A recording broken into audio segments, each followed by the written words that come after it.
Assalamualaikum warahmatullahi wabarakatuh. Berjumpa kembali dengan Bukit Waringin Al-Muhajirin Channel. Pada AAT kedua ini mari kita simak kajian akidah bersama Ustadz Haji Tebe Muhammad Abdi Abdilan. Semoga kita selalu diberikan kekuatan akidah iman Islam hingga diwafatkan dalam husnul khotimah. Amin ya robbal alamin. Dan mohon dukungan subscribe, like, dan share agar channel ini lebih berkembang. Terima kasih. Wassalamualaikum warahmatullahi wabarakatuh.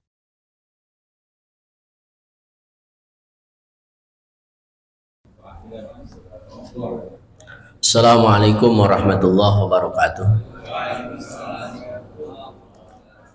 Alhamdulillahilladzi anzala sakinata fi qulubil mu'minin liyazdadu imanan ma imanihim. Asyhadu an la ilaha illallah wahdahu la syarika lah al-malikul haqqul mubin. Wa asyhadu anna sayyidana Muhammadan abduhu wa rasuluh as-sadiqul wa'dil amin. Allahumma salli wa sallim ala sayyidina Muhammadin wa ala ali Muhammadin salatan wa salaman daimaini mutalazzimaini ila yaumiddin. Amma ba'du, faqad qala Allah ta'ala fi kitabihil karim wa huwa asdaqul qailin. A'udzu billahi minasyaitonir rajim. Bismillahirrahmanirrahim. Ya ayyuhalladzina amanu taqullaha wal tanzur nafsum ma qaddamat ligad wattaqullaha innallaha khabirum bima ta'malun. Wa la takunu kalladzina nasullaha fa ansahum anfusahum ulaika humul fasiqun. Wa qala an-nabiyyu sallallahu alaihi wasallam sabaqal mufarriduna qalu wa mal mufarriduna ya Rasulullah qala az-zakirunallaha katsira waz-zakirat. Amma ba'du, yang saya hormati dan sama-sama kita muliakan para kesepuhan kita, Ketua DKM Masjid Al-Muhajirin Al-Mukarramah Bapak Haji Joko Prabowo dan para pengurus, semoga panjang umur sehat selalu beliau. Bapak Haji Akhyar, Bapak Iwan Sahara, dan para asatidz yang lainnya, mohon maaf saya tidak sebutkan satu persatu, tapi sedikit pun tidak mengurangi rasa hormat saya, memuliakan saya kepada para guru, para sesepuh, para hujaj, terkhusus tentunya jemaah sholat maghrib, yang saya doakan semoga diberi sehat selalu oleh Allah Subhanahu wa ta'ala. Panjang umur, sehat selalu, enak Pak ya.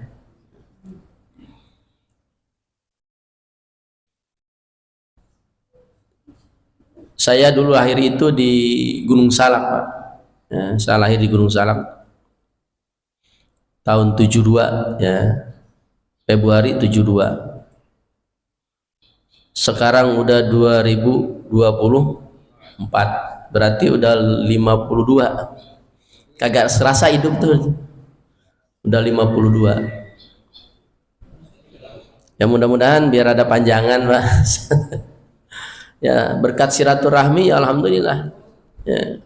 Berkat silaturahmi, banyak silaturahmi, apa yang disampaikan oleh baginda Rasulullah ini dikasih kesempatan lama. Padahal jemaah saya, anak murid saya, santri saya udah banyak yang meninggal. Kemarin 2 sekali meninggal, umurnya baru 32 ya. Memang kita tidak bisa menghindar dari ketetapan Allah. Apa? A'maru ummati baina sittin wa sab'in. Bermula umur umatku rata-rata antara 60 dan 70 tahun. Itu nggak bisa menghindar. Maka beda kita dengan umat-umat terdahulu. Umat terdahulu ini ya galib umumnya dikasih umur itu 1000 tahun, 900 tahun. Mungkin andai kata ada orang sekarang umur 100 tahun itu udah tinggal sendirian, nggak ada yang kenal. Ya, ya kawan saya udah pada nggak ada, udah nggak ada yang kenal, pasti di bawah semua. Cuma beruntungnya kita ditakdirkan jadi umat Nabi Muhammad. Jadi umat Nabi Muhammad ini adalah umat yang paling beruntung. Walaupun dikasih umurnya sesingkat itu. Ya.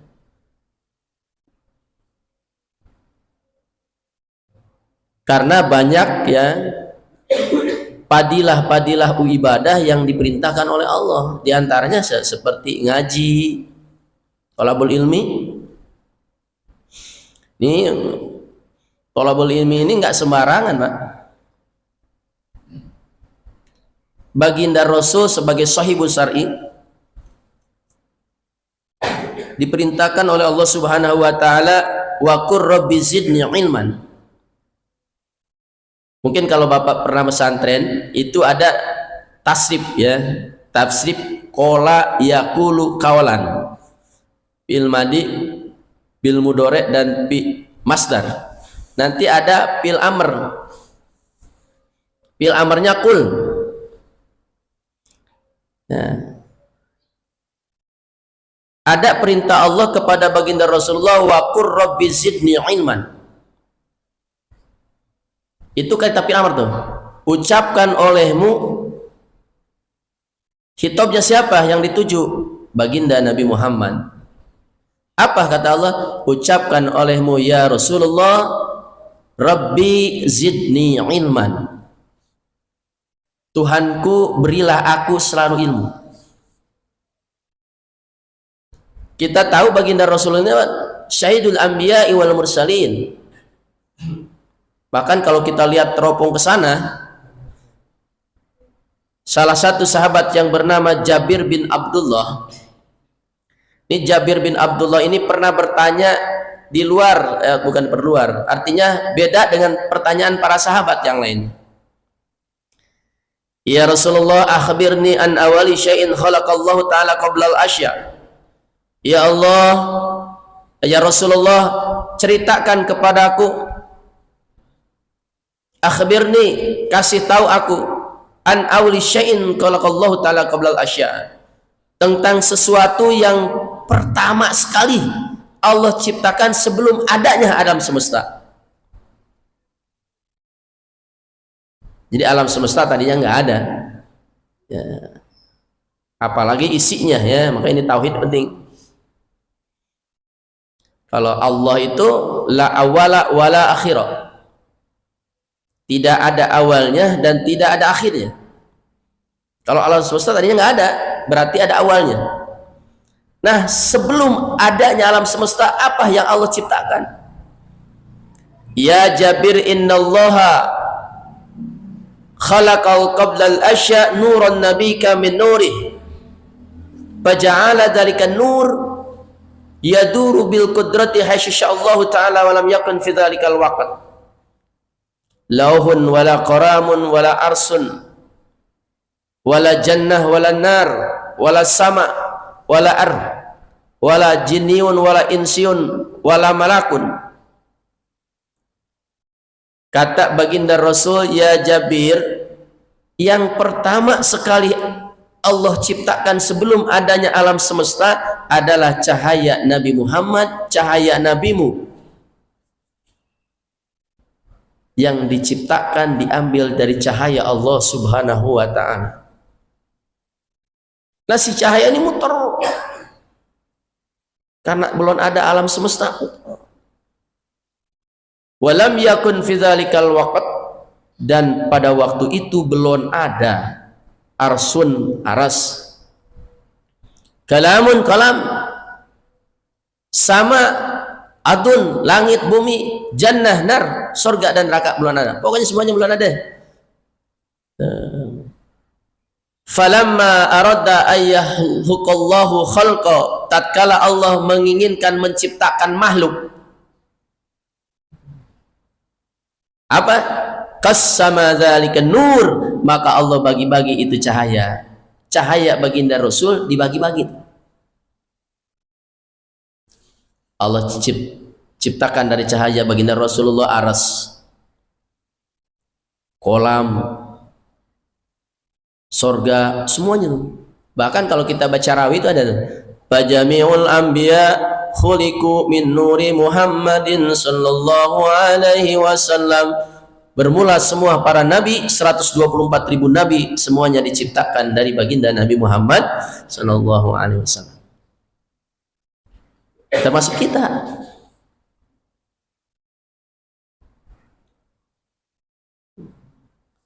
Walaupun baginda Rasulullah disebut Sayyidul Anbiya'i wal Mursalin, walaupun kita mengatakan bahwa Nabi Muhammad itu ada Sayyidul Wujud,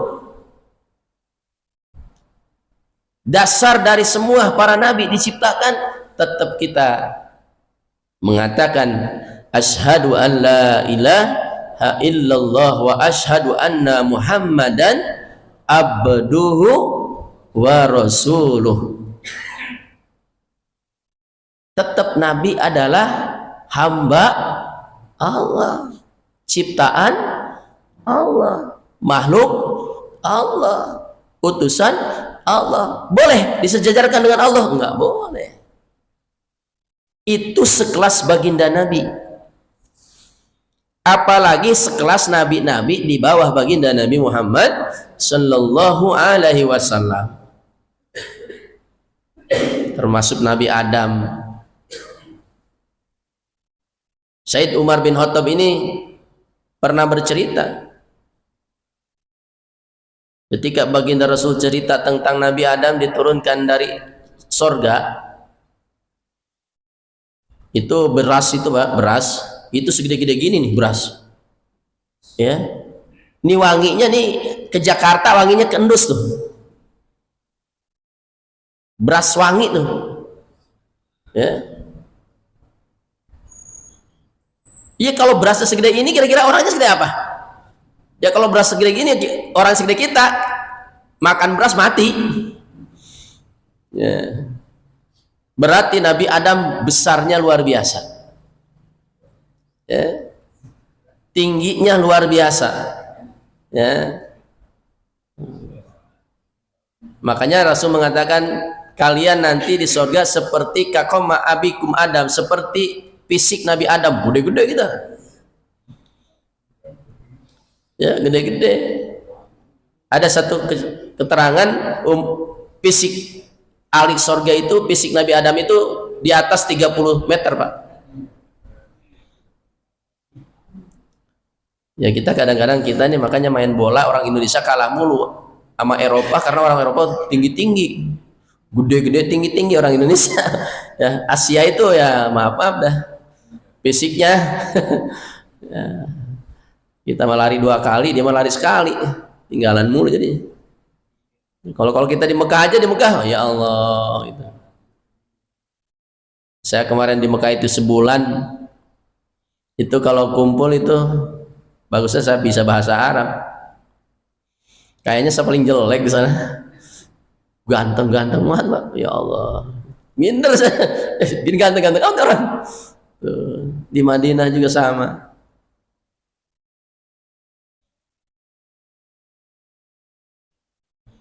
Memang begitu.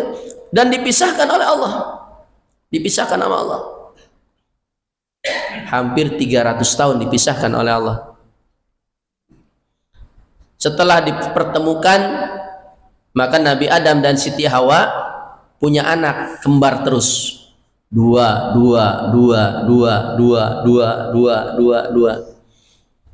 Ya kalau kita nih dipisahkan sama bini kita, habis nikah dipisahkan 100 tahun, kira-kira punya anak gak?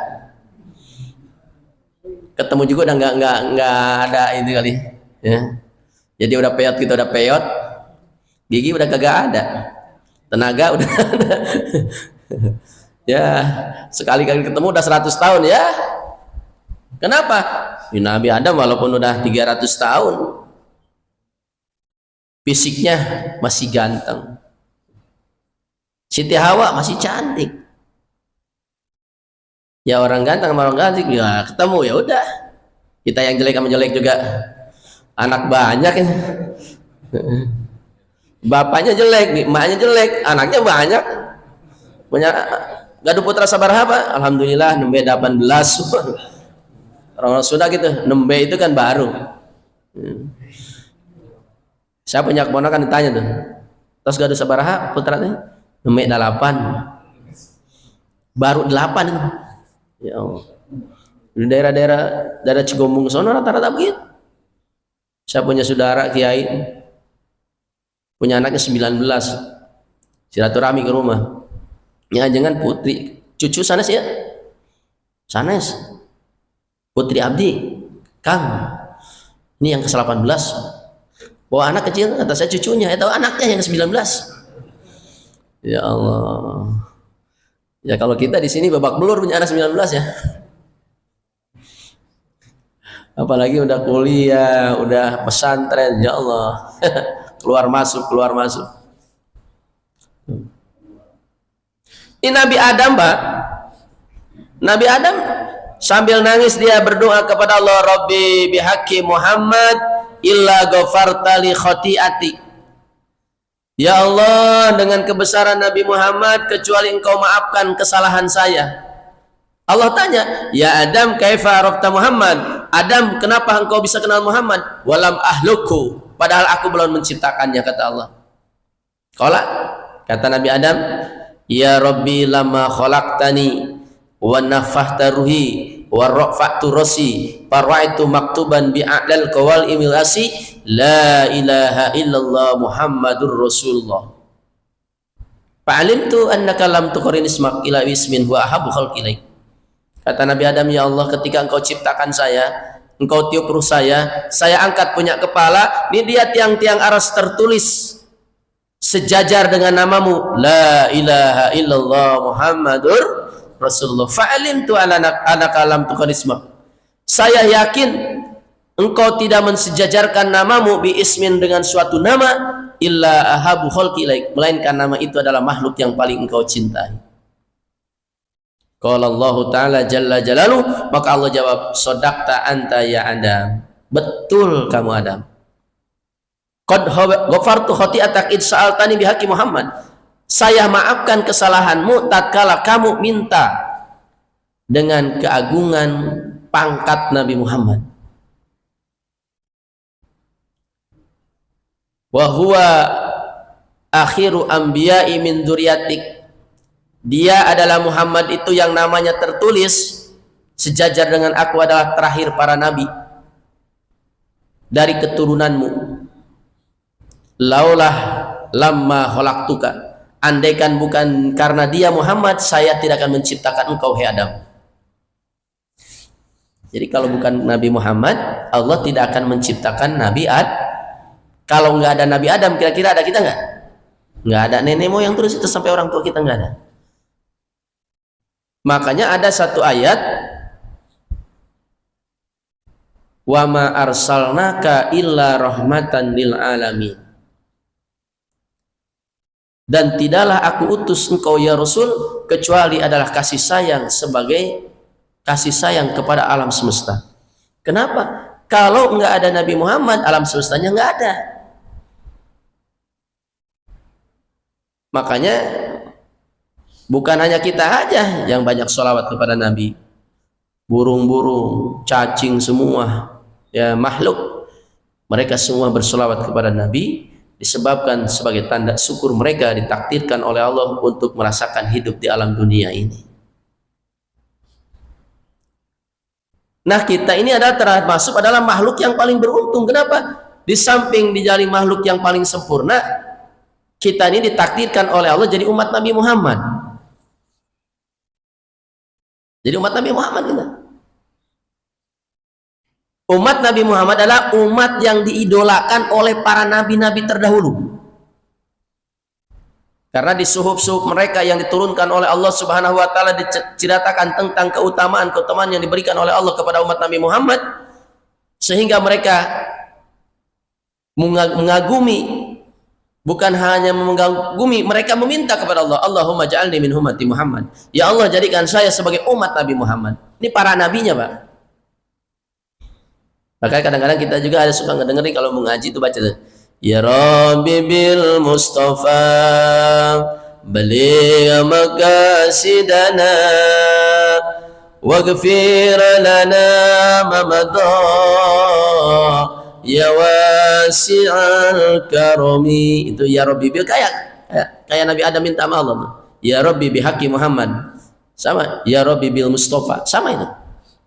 Jadi itu bukan sholawat, ya, adalah berdoa kepada Allah dengan keagungan baginda Nabi Muhammad sallallahu alaihi wasallam.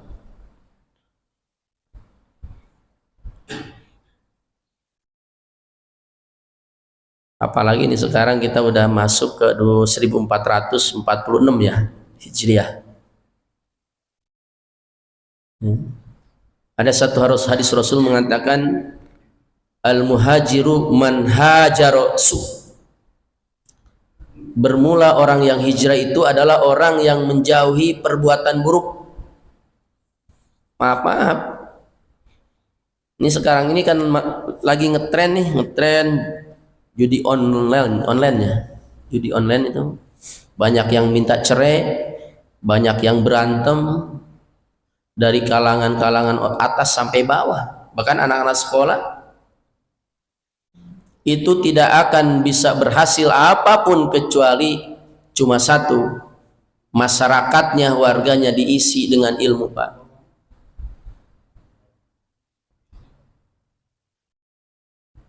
Ya maaf saya tahadus bin nikmat. Saya itu pergaulan itu di Jakarta itu dari 86 ya, 86. Termasuk bergaul dengan para preman, termasuk bergaul sama Cina saya itu. Ya alhamdulillah nggak berpengaruh. Ya, karena kita punya pagar. Maka yakin ketika kita punya ilmu, istri kita punya ilmu, anak dan keturunan kita dasari dengan ilmu agama, insya Allah aman. Saya punya anak 4, yang pertama harus pesantren dulu. Ya, walaupun kuliah silahkan pertama pesantren dulu. Kalau udah ada basic agamanya, insya Allah aman. Karena saya sendiri merasakan seperti itu. Aman kalau kita punya anak diisi dengan agama, nggak usah lama-lama, 10 tahun aja deh jadi pesantren tuh. Ya terserah dia mau jadi apa. Tapi kalau seumpamanya memang tidak dididik dengan agama, masya Allah, ampun deh, berantakan. Ya. Saya punya kemarin ya, ada anak-anak kiai datang ke rumah guru saya itu. Kiai mungkin Bapak ada yang kenal Kiai Encep, Kiai Muhammad Muhtar Sanggerahan. Ya. Itu beliau itu termasuk ulama paling jago ilmu sorof, ilmu nahunya itu se-Jawa Barat dulu. Ya. Dulu lagi pesantrennya kurang betah. Kadang-kadang kiai itu nganterin dia pesantren ke Jombang, kiainya pulang dia udah ada di rumah. Jadi nggak betah itu. Ya. Kemarin ngeluh, sedih, kenapa? Nggak bisa baca kitab. Ya. Berangkat ke Mekah, di Mekah timbang umroh doang. Selama setahun di Mekah itu. Nah itu sekalian. Jadi yang namanya menyesal itu nggak ada yang namanya awal ya, terakhir.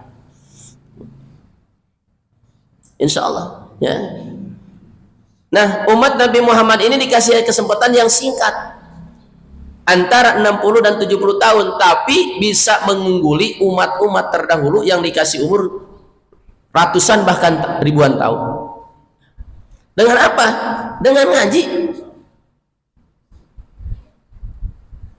Mungkin Bapak sering mendengar ya, ada hadis yang mengatakan begini, kun aliman. Jadilah kalian orang alim. Orang alim ini, Pak, orang alim ini, jabatan alim ini tidak akan hilang sampai ke surga. Mungkin kalau Bapak punya jabatan profesor doktor, ya, itu jangankan di surga, ke alam barzakh pun tidak berlaku ini.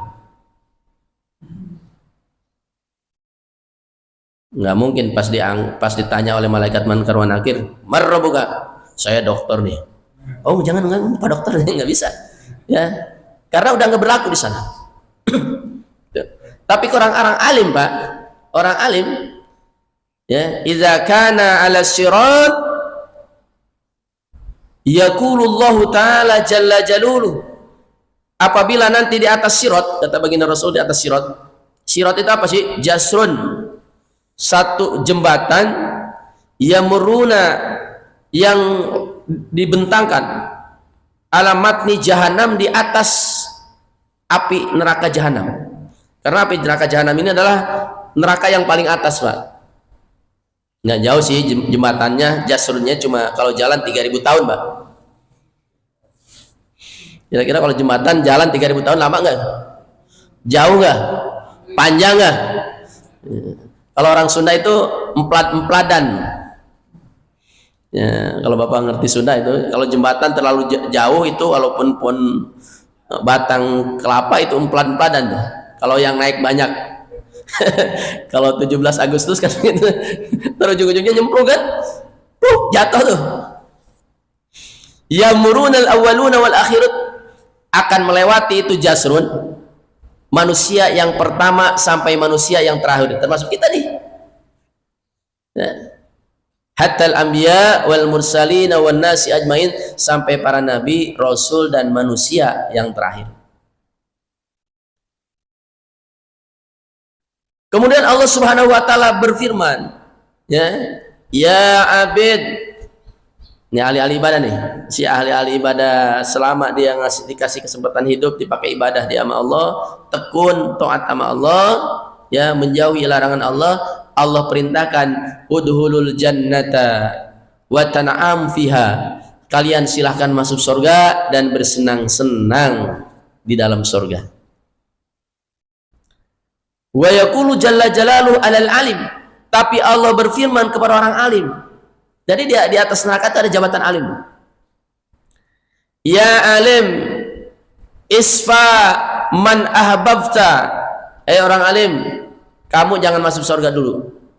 Coba, ada nggak orang-orang yang kamu cintai? Ada nggak orang-orang yang kamu kenali? Angkat dari neraka, bawa mereka ke surga. Fayaqumu maqamal anbiya, maka kata baginda Rasul, menduduki orang alim di atas sirat itu kedudukan para nabi, memberikan syafaat kepada orang-orang yang dicintainya, orang-orang yang dikenalinya. Jadi yang namanya orang alim, namanya guru itu nggak ada namanya istilah mantan, Pak. Ya, itu mantan kiai saya itu. Nggak boleh, nggak ditolongin di sana. Ya, saya itu sama guru udah hampir 35 tahun, ya, yang masih ada, ya, tetap setiap maulid datang, setiap ada acara, ya, menjalani silaturahmi, dan itu memang sudah terbiasa kalau di pondok-pondok pesantren seperti itu. Jadi nggak ada, oh, dia bekas guru saya, nggak bisa seperti itu. Bahkan sampai ke surga. Innal ahlal jannah yahtajuna ilal ulama kama yahtajuna fid dunya. Sesungguhnya ahli surga itu sangat butuh kepada ulama sebagaimana mereka butuh mengenal kepada Allah.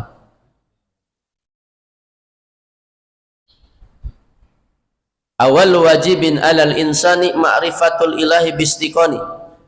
Bermula yang pertama, wajib dipelajari oleh manusia adalah mengenal Allah secara yakin. Makanya maaf Bapak-bapak sekalian, enggak semua perbuatan itu musyrik, Pak.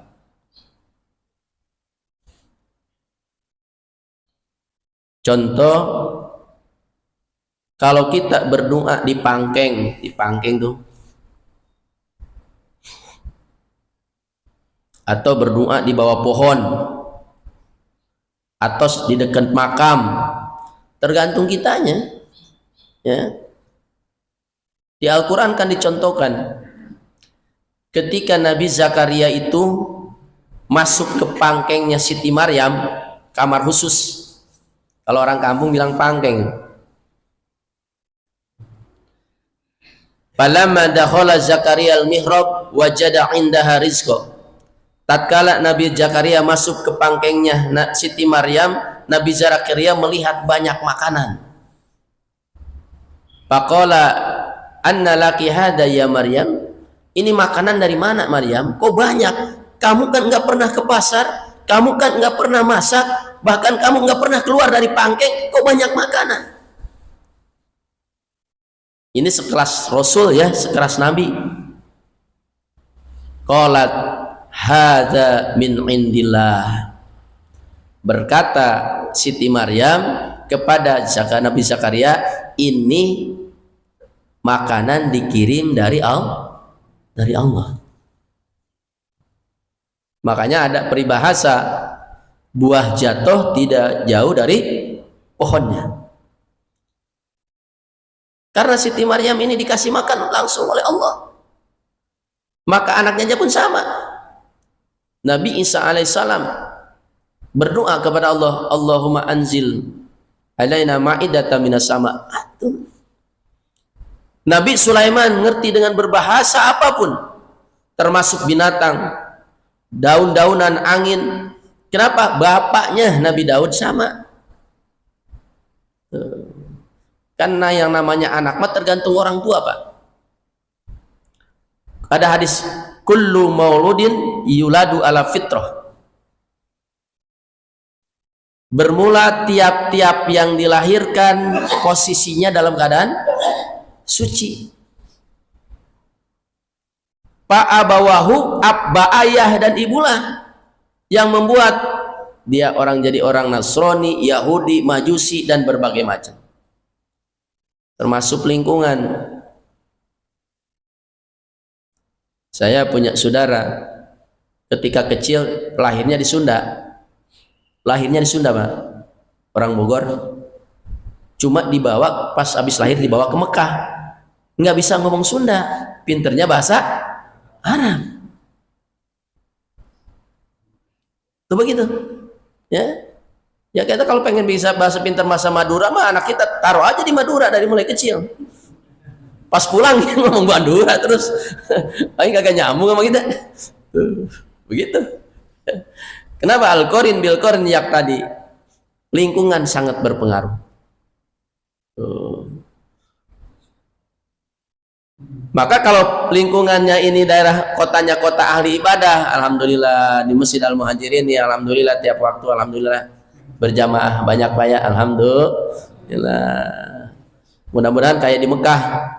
Ya kalau ketinggalan nggak kebagian tempat gitu ya. Ini bisa terjadi cuma malam pertama, malam Ramadan biasanya. Kira-kira malam Ramadan begitu nggak? Apa nggak penuh sini kalau malam Ramadan? Tapi biasanya kalau Ramadan di masjid manapun, musola manapun penuh, Pak.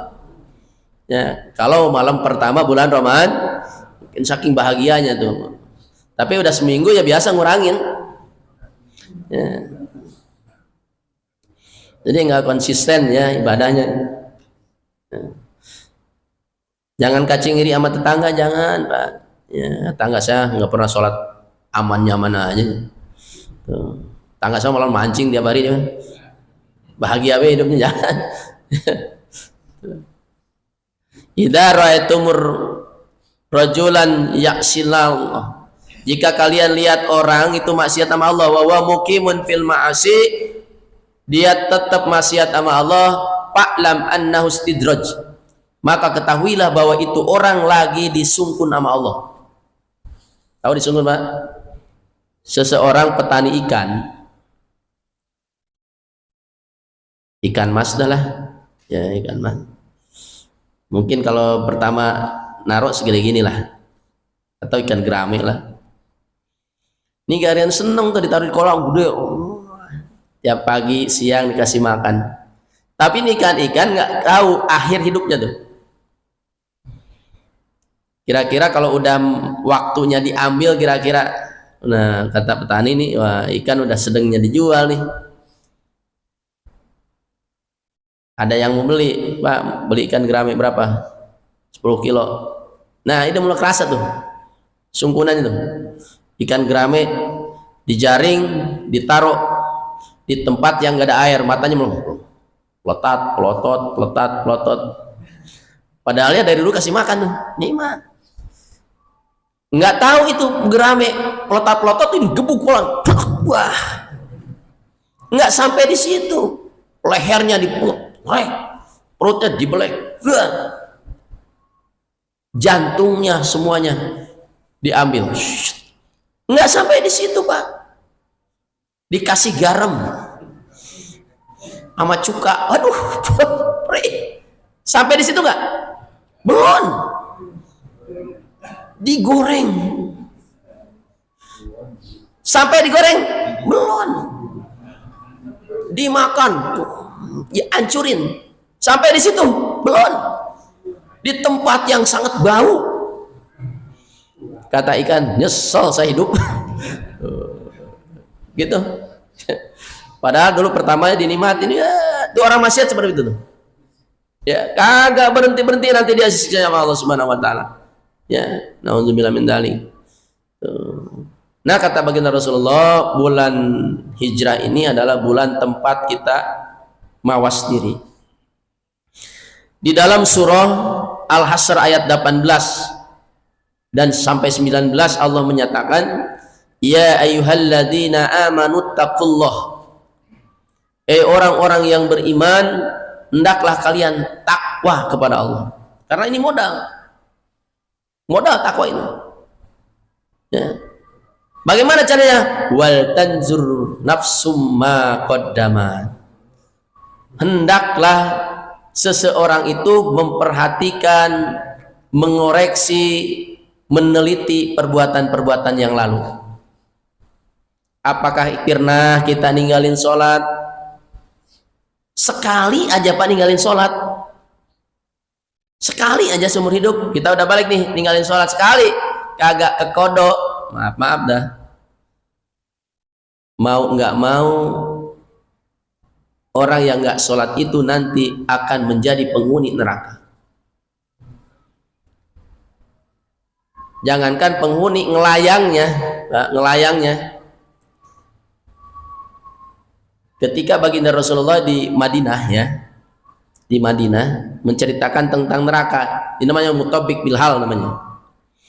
Lagi sedang-sedangnya menceritakan tentang neraka, ternyata ada suara yang mendengung, menentum, ya, kayak bom. Sahabat ini pada loncat. Kata Rasulullah, jangan takut, duduk lagi. Setelah duduk, para sahabat ditanya baginda Rasulullah, kalian tahu nggak apa suara itu? Qalu Allahu wa rasuluhu a'lam. Kata para sahabat, hanya Allah dan Rasulnya tahu. Karena ini hanya suara aja. Kata baginda Rasulullah, dentuman tadi ada suara batu yang sebesar masjid ini nih, Masjid Nabawi. Mungkin kalau Bapak pernah haji umroh itu pasti tahu Masjid Nabawi kan di mana. Ya. Kata baginda Rasulullah, ini suara batu yang dilemparkan dulu 70 tahun oleh malaikat Zabaniyah dari atas neraka Jahanam. Barusan tuh suara batu tuh baru sampai ke dasar neraka Jahanam. Mungkin kalau bahasa kita ini sumur tak berdasar, ya. Sehari, 2 hari, seminggu, 2 minggu, sebulan, 2 bulan, setahun, 2 bulan, setahun, 2 tahun, 10 tahun, 20 tahun, sampai 70 tahun baru sampai.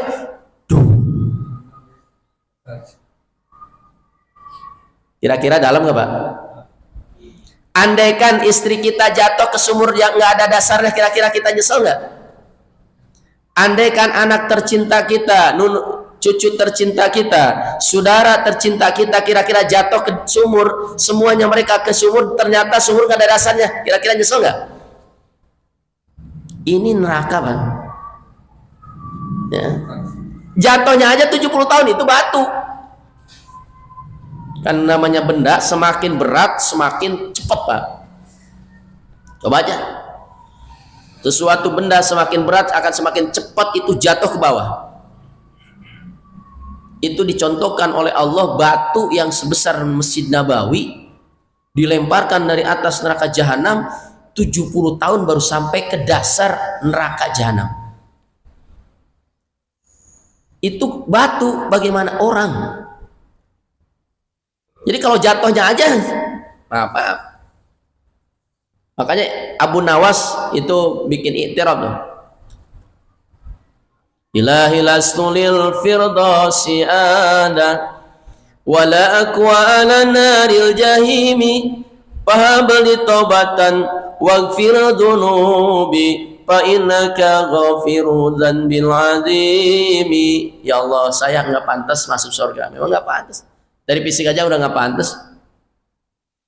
Bergemelapan dengan emas dan permata, Jabarjud istananya dengan bunga-bunga yang indah, sungai yang mengalir tidak pernah terputus air, tidak pernah basi airnya, makanan yang tidak pernah ada kotorannya, sampahnya, nikmatnya tidak pernah ada hentinya, dengan isinya yang indah-indah. Pembantu surga namanya bidadari, itu pembantu surga, hurin in. Ini cantiknya luar biasa. Ya kalau cantik, pembantunya cantik, kalau yang dibantunya jelek kan nggak pantas. Luar biasa Bapak sekalian. Maka nggak pantas. Wala aqwan alan naril jahimi. Saya pun tidak akan kuat tersentuh api neraka. Jangankan masuk, tersentuh pun tak akan kuat. Fahabli qobatan, maka berilah saya taubat. Faghfir dzunubi, maka ampuni semua dosa-dosa saya. Maka saya sampaikan kepada orang yang pergi haji atau umroh, kadang-kadang orang takut mau haji mau umroh, takut karena dia sering nabokin orang. Saya Pak Ustadz nggak berani ke Mekah, apa? Saya sering nabokin orang dulu. jangan takut katanya, pergi aja, minta ampun nama Allah. Ya Allah, jangan engkau siksa, jangan engkau ajab saya di sana di Mekah dengan dosa yang saya perbuat, dosa yang lalu. Berangkat sono, berangkat pulang cerita enak, nggak ada yang nabokin. Karena kita ketika dipanggil umroh dan haji itu udah jadi tamu Allah. Jadi tamu Allah. Al-hujaju wal umar wabtullah. Ini yang kesono banyak dan berbagai macam cerita disebabkan di Indonesianya nggak taubat. Ya kalau nggak taubat nggak diampunin kesalahannya. Fahabli taubatan waghfir zunubi. Berilah saya tobat dan ampuni dosa-dosa saya. Itu begitu Pak. Ya, jadi jangan takut. Ya, itu banyak cerita begitu. Mau pergi haji takut. Enggak. Minta ya ampun sama Allah, taubat sama Allah, semua kesalahan kita pasti diampuni sama Allah. Kesana lancar insya Allah. Seperti itu. Jadi ilmu ini luar biasa, ya. Mengenalkan Allah, ya. Yang kedua, kalau kita nggak jadi orang alim, kata Rasulullah, kun muta'aliman, jadi santri lah. Ya, saya dulu mungkin masih muda ya, itu jarang tidur saya itu. Ya, kadang-kadang tidur jam 2, jam 4 udah bangun. Karena memang fisik enak kali ya. Betah itu kadang. Kalau mutalaah di kitab kadang-kadang sama teman, masing-masing belajar ngertiin mesti jadi apa, fa'il, maf'ul, itu kadang ngeliat sampai jam 2 terbahan, ntar jam 4 bangun lagi. Ya. Tapi kalau sekarang jam 10 aja udah ngampleh, jam 10 udah ngampleh. Ya. Kalau pagi saya nggak tidur, nih pagi nggak tidur, udah kayak orang ini seloyongan. Beda udah. Padahal itu belum 70 tahun ya, belum 90 tahun. Waduh. Bagaimana kalau kita udah nggak sanggup? Ustadz, saya ini kalau udah tua, punya istri, punya anak saya pada kuliah semua, anak saya pada sekolah semua, boro-boro kita saya jadi santri.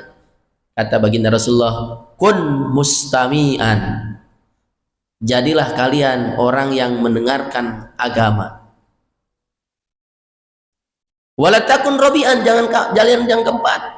Jadi orang alim kagak, jadi santri kagak, ngedengerin pelajaran agama pun kagak. Patahlah, maka kalian akan jadi golongan orang yang celaka. Ya. Maka diusahakan Pak ya, di sini tiap hari Minggu ada pengajian ya. Tapi biasanya ya kalau ustadz ini kadang-kadang kan bisa dari pengalaman juga, dari pemahaman juga. Nanti kalau ada perbeda itu ikhtilaful ulama rahmatun ya, untuk memilih kita mana yang terbagus ya. Karena saya juga ngaji nggak satu kiai, nggak banyak kiai, bukan perbandingan, bukan mana yang paling terbagus dari sifatnya, dari bahasanya, dari ibadahnya ya. Bukan berarti orang itu baca Al-Quran nggak pakai peci, dibang pakai kaos doang, ya sah-sah aja. Cuma dari segi akhlak kurang gitu kan ya. Karena ini Allah, ini sembarangan nih, Al-Quran ini kalam Allah ya. Ya. Harus benar-benar dengan akhlak yang tinggi ya. Ya. Akmalun nas imanan ahsanhum khuluqan. Akmalun nas imanan kata Nabi, paling sempurna manusia imannya ahsanuhum khuluqan, paling bagus akhlaknya. Nah ini akhlak bisa dilihat dari ilmu. Ya. Saya aja dulu masih muda Pak, kalau ceramah itu kan waduh, termasuk kasar saya ini. Umur 15 tahun, 20 tahun ini bahasa kasar. Ya. Bahasa. Tapi kalau semakin tua kita saring-saring bahasa juga. Tuh. Makanya kalau anak-anak muda kita harus paham. Ini anak Habib nih bahasanya kasar banget, goblok, tolol, masih muda, ntar juga udah tua gagak.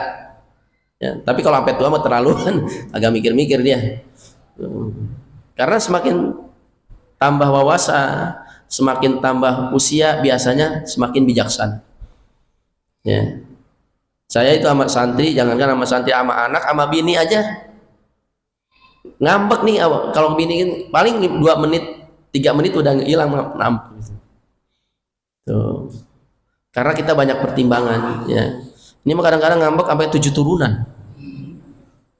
Ada orang ya ngambek sama tetangga tuh, jalan lewat situ nggak berani lewat situ, sampai 7 turunan pokoknya jangan lewat situ. Jangan sampai seperti itu ya. Karena pendidikan agamanya nggak ada ya, itu bisa jadi seperti itu ya. Mudah-mudahan Bapak sekalian sekelumit yang saya sampaikan tadi ada manfaatnya ya, buat bekal kita meningkatkan iman kita ya, meningkatkan takwa kita kepada Allah. Karena kata Rasulullah, al-iman ima yazid wa yanqus, iman kita itu bisa bertambah bisa ngurangin. Beda dengan imannya para nabi, ya nabi menambah terus. Saya yakin Bapak sekalian kalau Bapak di rumah banyak masalah, ya banyak masalah di rumah, kira-kira sampai kemari nggak? Agak ya, ya.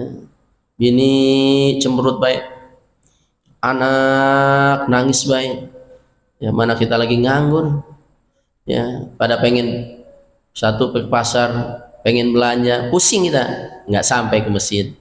Itu tingkatan kita seperti itu ya. Tapi para nabi walaupun banyak masalah, ujian yang banyak luar biasa, tetap dia mah ibadahnya tidak ngurangin. Makanya iman kita mah perlu ada namanya ya pencerahan seperti ini.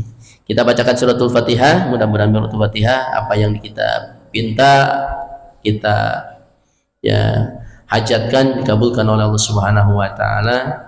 Ya, insya Allah saya tanggal 28 itu mau menikahkan putra saya yang di Pati, masih kuliah di sana tapi belum pulang, menikahkan dengan temannya pesantren. Disuruh saya minta doanya Bapak sekalian, mudah-mudahan ya diberikan kesehatan selalu sama Allah Subhanahu wa taala. Al-Fatihah. A'udzubillahi minasyaitonirrajim. Bismillahirrahmanirrahim. Alhamdulillahirabbil alamin arrahmanirrahim maliki yaumiddin. Iyyaka na'budu wa iyyaka nasta'in. Shiratal mustaqim shiratal ladzina an'amta 'alaihim ghairil maghdubi 'alaihim waladdallin. Kita tutup dengan kifaratul majlis ya. Subhanakallahumma wa bihamdika asyhadu an la ilaha illa anta astaghfiruka wa atubu ilaik. Terima kasih atas perhatiannya. Mohon maaf atas kekurangannya. Wallahu muwaffiq ila aqwamit thoriq. Wassalamualaikum warahmatullahi wabarakatuh.